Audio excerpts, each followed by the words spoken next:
नमस्कार मित्रांनो, अशोक मामा या मालिकेच्या आजच्या भागात आपण बघणार आहोत. आता प्रोजेक्टचं काम कंप्लीट करून अर्जुन परत बेंगलोरला जाणार असतो. त्यामुळे तो सगळ्यांचा निरोप घ्यायला येतो. तेव्हा तो अशोक मामांना म्हणतो, मी तुमच्यासाठी एक गिफ्ट आणलंय. आणि तो ते गिफ्ट काढून अशोक मामांच्या हातात देतो. अशोक मामा जेव्हा ते बघतात तेव्हा त्यांना खूप आनंद झालेला असतो, कारण अर्जुनने त्यांना त्यांचं स्केच काढून फ्रेम करून दिलेलं असतं आणि त्याच्यावर लिहिलेलं असतं बाप माणूस. तेव्हा अशोक मामा त्याला विचारतात, तू काढलंस? तेव्हा अर्जुन म्हणतो, हो, शाळेत असताना ड्रॉइंगमध्ये नेहमी पहिला नंबर यायचा ना. तेव्हा अशोक मामा त्याला म्हणतात, थँक्यू व्हेरी मच, आणि त्याने दिलेलं गिफ्ट सोप्यावर ठेवतात. अर्जुन भैरवीला म्हणतो, कंपास, एक गोष्ट लक्षात ठेव हं, त्रास नाही द्यायचा. आता हे माझे पण वडील आहेत हं. तेव्हा सगळेजण हसू लागतात. जेव्हा अर्जुन तिथून जायला लागतो तेव्हा अशोक मामा त्याला आवाज देतात, आप्पासाहेब, जे तुम्ही तिला सांगताय ना ते तुम्ही स्वतःसुद्धा पाळा. हे ऐकल्यावर अर्जुनला आश्चर्य वाटतं आणि तो आश्चर्याने अशोक मामांकडे बघू लागतो. तेव्हा अशोक मामा म्हणतात, तुम्हाला सोडून गेलेली तुमची जी गर्लफ्रेंड आहे ना, तिला शोधा. आणि ते म्हणतात, आयुष्य फार सोपं असतं, आपण त्याला कॉम्प्लिकेट करतो. असं म्हणून अशोक मामा हसू लागतात. त्यावर अर्जुन म्हणतो, आय विल ट्राय, आणि येतो म्हणून तिथून निघून जातो. अर्जुन गेल्यामुळे सगळ्यांनाच दुःख झालेलं असतं. तेव्हा क्षणातच सगळ्यांचे चेहरे पडतात. इकडे भैरवीच्या डोळ्यात मात्र पाणी आलेलं असतं, त्यामुळे ती हळूच आपले डोळे पुसत असते. तेव्हा अनिशचं तिच्याकडे लक्ष जातं आणि तो तिच्या खांद्यावर हात ठेवतो. आता सर्वजण जिकडे तिकडे गेले असताना राधाबाईंनी पटकन फाईल घेऊन बसते. तेव्हा त्या फाईलमध्ये अनिश माझगावकर आणि भैरवी मुजुमदार कॉन्ट्रॅक्ट मॅरेज असं लिहिलेलं असतं. तिला जेव्हा अनिश आणि भैरवीबद्दल समजतं तेव्हा तिला खूप आनंद होतो आणि ती किशाभाऊजवळ जाऊन त्याला उठवते. तेव्हा किशाभाऊ तिच्याकडे बघून म्हणतो, काय लॉटरीचं तिकीट बिकीट लागलं की काय? तेव्हा ती म्हणते, त्याच्याही वरचं. तेव्हा किशाभाऊ विचारतो, म्हणजे?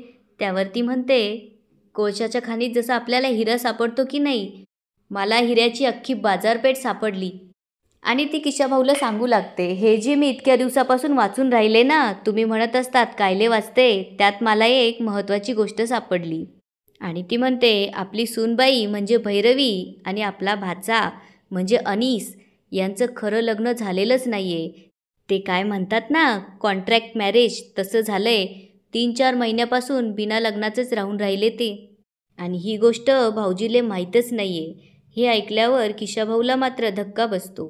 इकडे भैरवी जेव्हा अनिशच्या हाताला पट्टी करत असते तेव्हा अनिश म्हणतो, शेवटी माझं मला रक्त सांडावं लागलं माझं प्रेम सिद्ध करण्यासाठी. हे ऐकून भैरवी गालातल्या गालात हसू लागते. तेव्हा अनिश म्हणतो, तुझ्या त्या कर्कटकने केलं असतं का?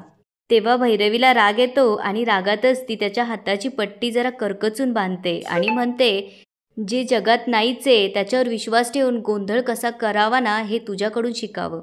आणि ती म्हणते, किती वेळा सांगू अनिश, कर्कटक आणि मी फक्त मित्र आहोत, मित्र. तेव्हा अनिशला स्वतःच्या वागण्याचा पस्तावा झालेला असतो आणि तो म्हणतो, मी खरंच खूप चुकीचा वागलो तुझ्याशी, तुझ्यावर चिडचिड केली आणि तुझ्यावर संशय घेतला. I am really sorry. त्यावर भैरवी म्हणते, बास आता, झालं गेलं, सगळं मागं टाकूया. आणि ती म्हणते, तुला माहिती आहे अनिश, तू जेव्हा अर्जुनला बोलायचास तेव्हा मला जेवढं वाईट वाटायचं त्याहून जास्त आज तू स्वतःला बोलतोय तेव्हा वाटतंय. पजेसिव्ह होणं हे ह्युमन इमोशन आहे रे, असं आधी मला नव्हतं वाटत, पण आता मला पटलंय. तर अनिश म्हणतो, थँक्स. आणि अनिश मुद्दामच म्हणतो, बाय द वे, त्या प्रियाचा मेसेज आला होता मला भेटायला ये म्हणून. तेव्हा भैरवी म्हणते, कोण प्रिया? आणि तिच्या अचानक लक्षात येतं की प्रभूंची मुलगी प्रिया. तेव्हा भैरवी म्हणते, ओ, ती प्रभूंची मुलगी प्रिया, ती दारू पिऊन धिंगाणा घालते, तिचा मेसेज आला होता तुला? आणि ती म्हणते, हे बघ अनिश, तेव्हा सोडलं होतं मी तिला, पण आता तंगडं तोडून तिच्या हातात देईल आणि तुझा पण हात तोडेल. आणि ती अनिशचा जोरात हात दाबते. तेव्हा अनिश ओरडतो आणि म्हणतो, अगं हे काय करतेस तू, आय एम जस्ट किडिंग यार. तेव्हा भैरवी म्हणते, खरंच? आणि दोघंही हसू लागतात. आजचा पूर्ण दिवस अनिश आणि भैरवी एकमेकांसोबत घालवत असतात. तेव्हा भैरवी अनिशला जेवण भरवते. अनिश म्हणतो, अगं मी खाऊ शकतो. त्यावर भैरवी म्हणते, पण मला भरवायचं आहे ना. तेव्हा अनिश तिला म्हणतो, खूप वेगळं वाटतंय. त्यावर भैरवी म्हणते, मला पण. इतक्या दिवस आपण जवळ असूनही जवळ नव्हतो. I missed you. तेव्हा राधावहिनी त्यांची गंमत बघत असते आणि मुद्दामच येऊन म्हणते, बाप्पा बाप्पा, आधुनिक लक्ष्मी नारायणाचा जोडा. तेव्हा अनिश आणि भैरवी एकदम गप्प होतात. तेव्हा राधावहिनी म्हणते, पोरो, एक काम करा ना, तुम्ही एकमेकांची अशी नजर काढा. नजर काढल्याने काय होते, भूत प्रेत हदर म्हणजे कुणाचीच नजर तुम्हाला लागणार नाही. आणि ती अनिशला हळूच म्हणते, बाबू अनिश, इतक्या दिवस भांडाभांडी होत होती तुमची, आता नका बरं होऊ देऊ. बायको ही नवऱ्याची जबाबदारी असते बरं. बायकोले प्रेमाने वागवावं लागतं बाबा. खूप महत्त्वाचं नातं असते नवरा बायकोचं. असं घट्ट धरून ठेवावं लागते एकमेकायले, समजतं काय. आणि ती भैरवीजवळ जाऊन म्हणते, भैरवी बेटा, हे पा, नवऱ्याला जर प्रेमाने सांभाळायचं असेल तर 2 आयडिया आहे माझ्याकडे, सांगू का तुले. तेव्हा भैरवी म्हणते, नाही म्हणलं तर नाही सांगणार आहे. त्यावरती म्हणते, असं कसं, सांगणार तर आहेच मी. पहिला मार्ग हा नवऱ्याच्या पोटातून जातो. तेव्हा भैरवी आश्चर्याने राधावहिनीकडे बघू लागते. त्यावरती म्हणते, घाबरलीस का. अगं, पोटातून जाणे म्हणजे तू केलेल्या जेवणाचा स्वाद नवऱ्याला आवडणे आणि नवरा तृप्त होणे. ते तर तुले काही जमत नाही. तेव्हा भैरवी तिच्याकडे बघू लागते.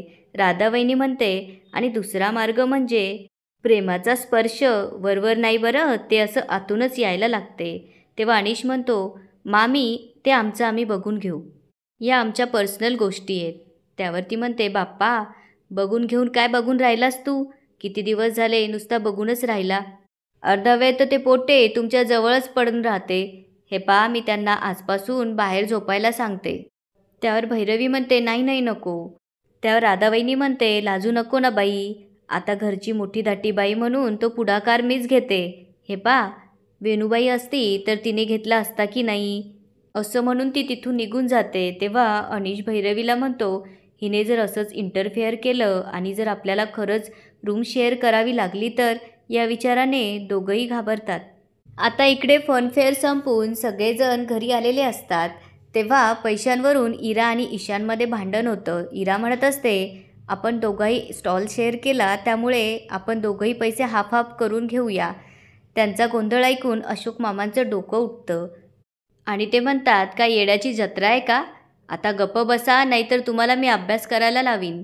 तेव्हा सगळेजण तिथून पळून जातात. ईश्वरही तिथे असतो. हे बघून ईश्वरला खूप हसायला येतं आणि तो अशोक मामांजवळ येऊन म्हणतो, अशोक, तू खरंच नशीबवान आहेस, तुझी एवढी गोड नातवंड आहेत. इकडे रुपाली आणि प्रभूबाई हिशोब लावत बसलेले असतात. तेव्हा राधावहिनी तिथे येऊन म्हणते, का रुपाली, लयच दिवे लावले म्हणे तू.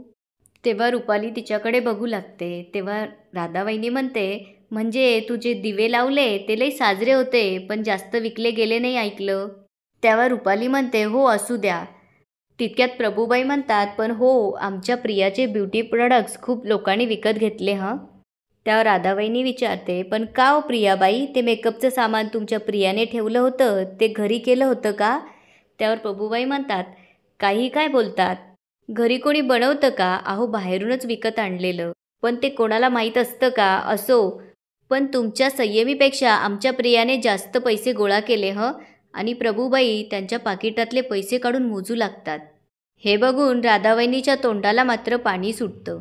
तितक्यात प्रभूबाई अनिश आणि भैरवीच्या लग्नाचा विषय काढून म्हणतात, माझगावकरांचं घराचंच बघा ना, साधं मुलाचं नीटसुद्धा लग्न करता आलं नाही त्यांना.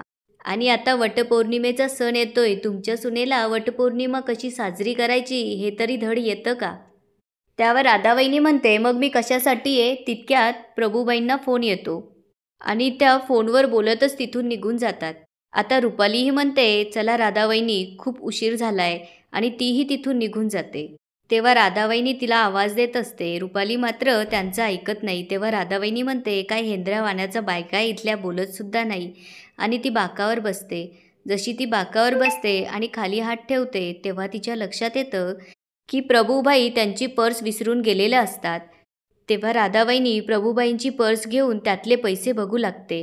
याच ठिकाणी आजचा एपिसोड संपतो. आता पुढे काय होणार ते बघूया उद्याच्या एपिसोडमध्ये. धन्यवाद.